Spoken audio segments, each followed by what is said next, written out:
Comunidad, muy buenas noches. Esperamos que estén tranquilos, tranquilas, del mejor humor, porque hoy tenemos programado un viaje a lugares siniestros, macabros, lugares que de noche se vuelven muy distintos. De nueva cuenta vamos a concentrarnos en historias que han tenido lugar en cementerios, uno de sus escenarios favoritos y uno de los más propensos a vivir un encuentro con lo paranormal.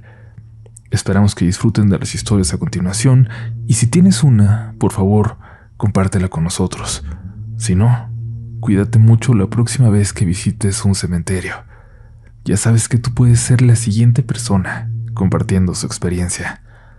Yo soy Uriel Reyes y lo único que te puedo decir es: apaga la luz, ve por tu café y déjate llevar por los siguientes relatos de la noche.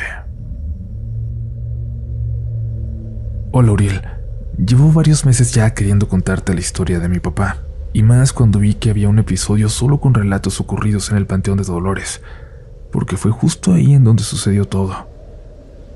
Hace más o menos 6 años mi papá acostumbraba a ir muy seguido a la tumba de mi abuelo. Esa tumba está a un lado de una muy famosa que tiene un busto de metal de un general. De esta, la gente dice que a veces esa figura habla. Pero eso solo lo doy como referencia, por si alguien conoce el lugar donde está ubicada y quiere ir a comprobarlo. Mi papá fue un 6 de octubre, el día en que mi abuelo cumple años de muerto, y fue solo. Estaba arreglando la tumba con flores, limpiándola, arreglando alrededor y después se puso a rezar.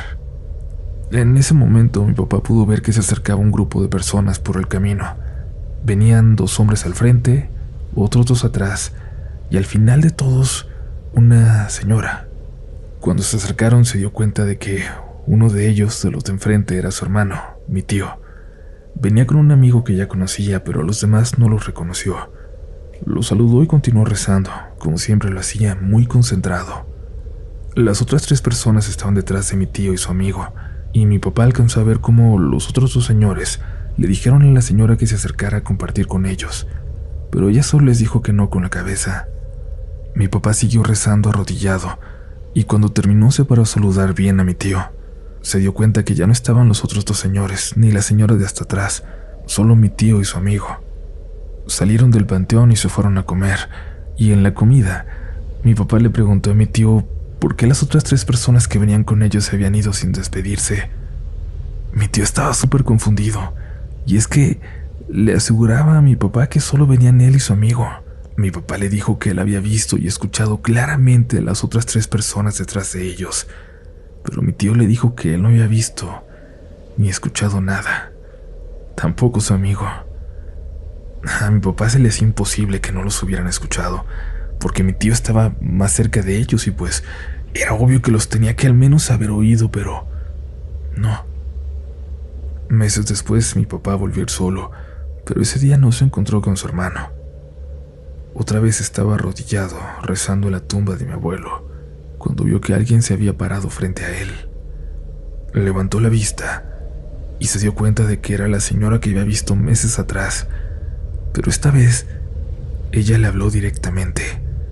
Le preguntó que si venía a ver a su muerto, y mi papá le dijo que sí. Le preguntó que si ella también venía a lo mismo. La señora le respondió que sí, pero que ya no le quedaba mucho tiempo por ahí. Mi papá solo le hizo una mueca de pena y agachó la cabeza para seguir rezando. Levantó la mirada unos segundos después, y la señora había desaparecido. Nunca más ha vuelto a verla. Tengo la necesidad de contar una historia, una de la que fui testigo, aunque quizás no el actor principal. Sucedió en un cementerio judío de la Ciudad de México, uno muy viejo que tiene tumbas hasta de la época de la Revolución. Yo no soy judío, no soy religioso, eso se quedó atrás en mi familia, pero acompañaba a mi abuelo cuando era niño a visitar a sus muertos, a meditar un rato ahí. Era un lugar muy tranquilo. Con mi abuelo, con su muerte, se perdió esa religión, se perdió el idioma alemán, que mi mamá practicó ya muy poco cuando era niña y del que se fue olvidando al crecer. Ella ya es totalmente mexicana, nosotros también, pero de vez en cuando hacemos cosas para conectar con esos familiares que ya no están. y en algunas ocasiones acudimos a ese cementerio, aunque ya no estuviera mi abuelo con nosotros. Cuando sucede esto que les cuento, yo tenía tanto sin ir que me fui olvidando de las tumbas que visitaba con él. En esa ocasión nos acompañó Alberto, la pareja de mi madre. Al entrar se separó de nosotros para darnos espacio, pero también un poco intrigado por el lugar. En algún momento, después de un rato, yo también empecé a caminar separado de mi madre y perdí la noción del tiempo hasta que, a unas cuantas tumbas, alcancé a ver a Alberto. Estaba casi acostado sobre una de ellas, como si estuviera rezando o algo así, pero de una forma muy extraña. Y él no solo no era judío, es la persona más atea que conozco. Era muy raro que estuviera tan cerca de una tumba. Así que me acerqué y le pregunté qué estaba pasando, pero me interrumpió antes de que terminara la pregunta.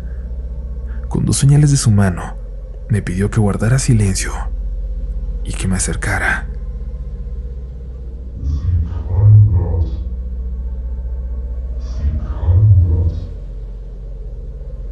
Alcanzamos a escuchar una voz a lo lejos. Alberto me preguntó si también podía escuchar eso y le respondí que sí. Nunca había visto esa tumba, pero era muy vieja y lo que escuchábamos, les juro, parecía venir de ahí adentro. Me paré un momento y busqué a mi mamá. La vi a lo lejos. Había encontrado las tumbas que el abuelo visitaba. Fui por ella y le pedí que viniera con nosotros. Le dije que tenía que escuchar algo, que se escuchaba una voz muy extraña que parecía salir de una de las tumbas. Mi mamá sonrió, seguramente incrédula de lo que le acababa de decir, y caminó conmigo hasta donde Alberto parecía cada vez más decidido a descubrir de dónde venía esa voz. Le estaba dando vueltas a la tumba, le revisaba cada centímetro, intentaba encontrar una explicación. Cuando llegó mi mamá, aquella voz se cayó. Ni ella, ni Alberto, ni yo pudimos escuchar nada más. Parecía que lo que fuera que estaba diciendo eso había decidido quedarse en silencio. Le prometimos que se escuchaba algo, y mi mamá solo se rió y nos dijo que era hora de volver. Teníamos una comida pronto a la que teníamos que llegar. Es gibt keinen Gott. Es gibt keinen Gott. Habíamos dado apenas unos pasos cuando lo escuchamos nuevamente. Mi mamá se detuvo como si no creyera lo que acababa de pasar. Nos pidió que saliéramos de ahí de inmediato. No dijo nada hasta que tomamos el coche y nos dirigimos hacia donde nos esperaban para comer. Alberto y yo estábamos confundidos por su reacción, y como por romper el hielo, Alberto le dijo a mi mamá que sabía que ella sí creía en fantasmas, pero que le sorprendía que le hubiera dado miedo. Mi mamá sonrió y dijo algo que fue el final de esa plática. Los fantasmas no me dan miedo. Lo que sé que estaba ahí, lo que escuchamos, nunca fue un fantasma. Con el tiempo, lo único que mi mamá quiso agregar sobre esa tarde fue que lo que escuchamos significa "no hay Dios" en alemán. Más allá de que le asuste esa idea, su madre, mi abuela, que era católica, le dijo que cualquier ente que intentara convencerla de que Dios no existe no es un fantasma, es simple y sencillamente algo demoníaco. Supongo que por eso, desde ese momento, mi madre ha creído un poco más en la existencia de Dios, del bien. Y es que en aquella ocasión, a la mitad de una tarde, ahí en la Ciudad de México, nos encontramos con la esencia del mal.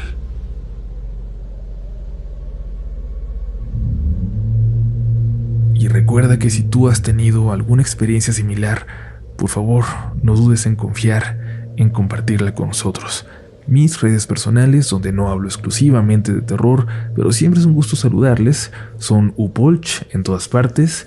Las oficiales de Relatos de la Noche son RDLN Oficial en todas las plataformas del universo conocido. Y también puedes entrar a nuestro sitio web rdlnoficial.com, donde vas a encontrar un formulario para compartirnos tu experiencia de la forma más simple posible.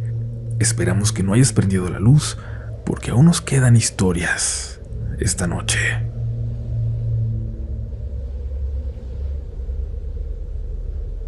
Hola, comunidad. No sé cómo es en México, pero en mi país, al menos en las grandes ciudades, muchos de los cementerios están a las afueras. Son muy raros los que están dentro de las urbes, y esto es sobre todo porque tal vez crecieron y los alcanzaron. Cuando estudiaba en la universidad tomé todos los trabajos posibles para ayudar a mis padres a pagar por mis estudios, sobre todo porque mi carrera, gastronomía, es bastante costosa. De hecho, esto que les voy a contar sucedió cuando estaba de vacaciones, pero tenía hasta 3 trabajos al mismo tiempo. Estaba intentando alcanzar a ahorrar para irme a hacer mis prácticas un semestre a España. De entre todas las cosas a las que apliqué, en una agencia de seguridad donde trabajaba un excompañero de la escuela de mi padre, me aceptaron para cubrir descansos en el horario nocturno. Se comprometió este señor a darme lugares donde pudiera dormir por ratos y así descansar un poco de los demás empleos que tenía. A mí me pareció un acuerdo excelente, un gran favor que me estaban haciendo, y por lo regular me tocaron oficinas, fábricas y demás lugares en los que, si les soy honestos, ni siquiera hacía rondines. Casi siempre me acomodaba en una silla, me dormía por ratos y descansaba, y por la mañana esperaba al otro guardia que se quedaba y me iba a casa a darme un baño para continuar con el día en el otro empleo.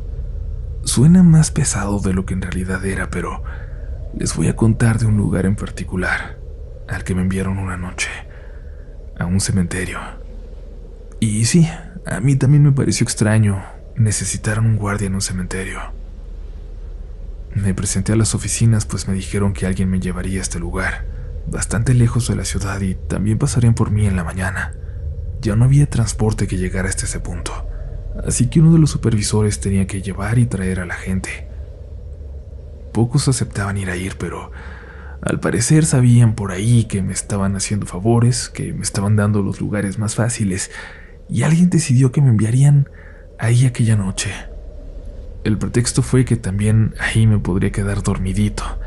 Así me dijo el supervisor, como reprochándome. Me dijo que en el lugar había un velador, el propio, el del cementerio, pero tenían 4 meses prestándole servicio también ellos, la agencia de seguridad, al lugar.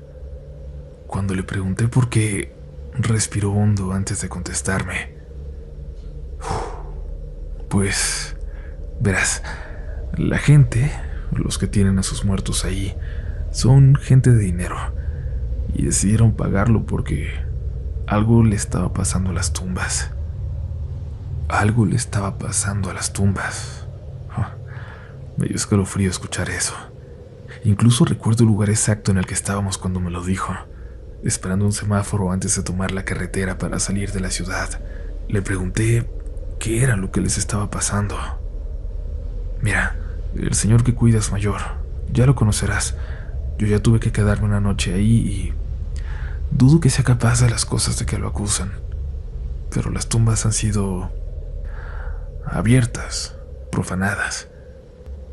No quiero entrar en detalles que no necesitas. Solo te voy a decir que han abierto las tumbas.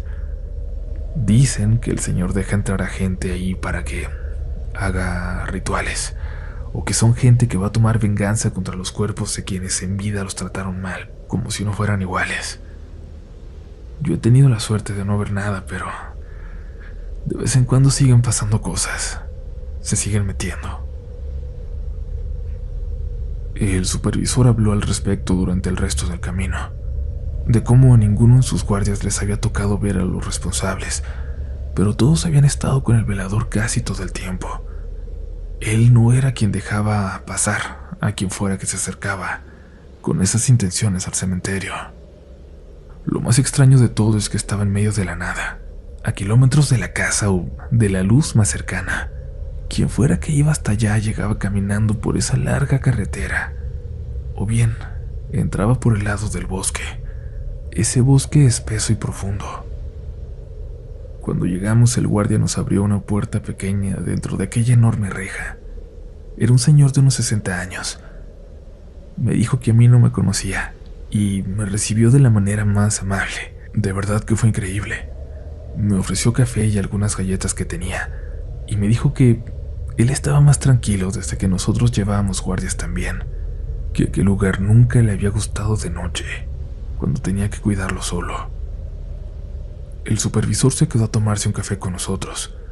Lo necesitaría para no quedarse dormido en el camino de vuelta, dijo. El velador me dijo que podía quedarme ahí, que le haría una ronda de vez en cuando, pero que en realidad no era necesario. Yo de todas formas intenté quedarme despierto un buen rato hasta que el sueño me venció por completo. Me desperté muy tarde en la madrugada por el sonido del viento que se metía por una rendija de la puerta. El velador estaba dormido en la silla frente a mí. Tomé su lámpara y salí. Cuando la encendí me di cuenta de una cosa. Era la primera vez que miraba hacia adentro del cementerio. No hay forma de que esa imagen, un cementerio iluminándose en la oscuridad por tu lámpara, no te cause alguna sensación de temor.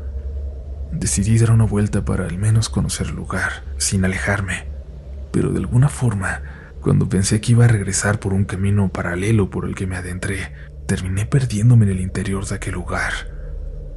Me di cuenta que no iba en el camino correcto porque de repente empecé a bajar.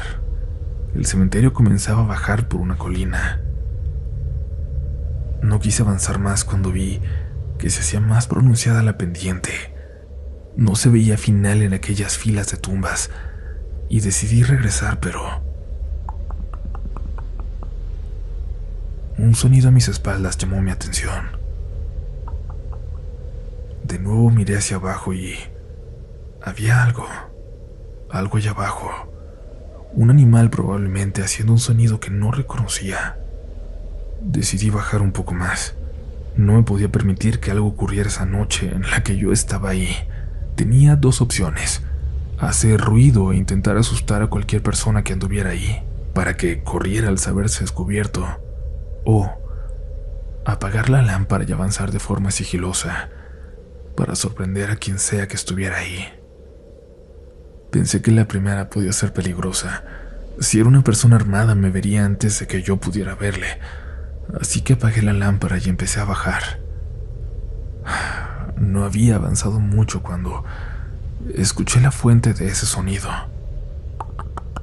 Entre las tumbas había una figura muy delgada y desnuda, de pelo largo. Si los fantasmas existen, se ven como eso que estaba ahí. Mi cuerpo me dejó de obedecer. Entró en un trance como de defensa que me hizo tomar una piedra o un pedazo de lápida, algo tirado cerca de mí, y lanzarlo hacia aquella figura. Le di de lleno en la espalda.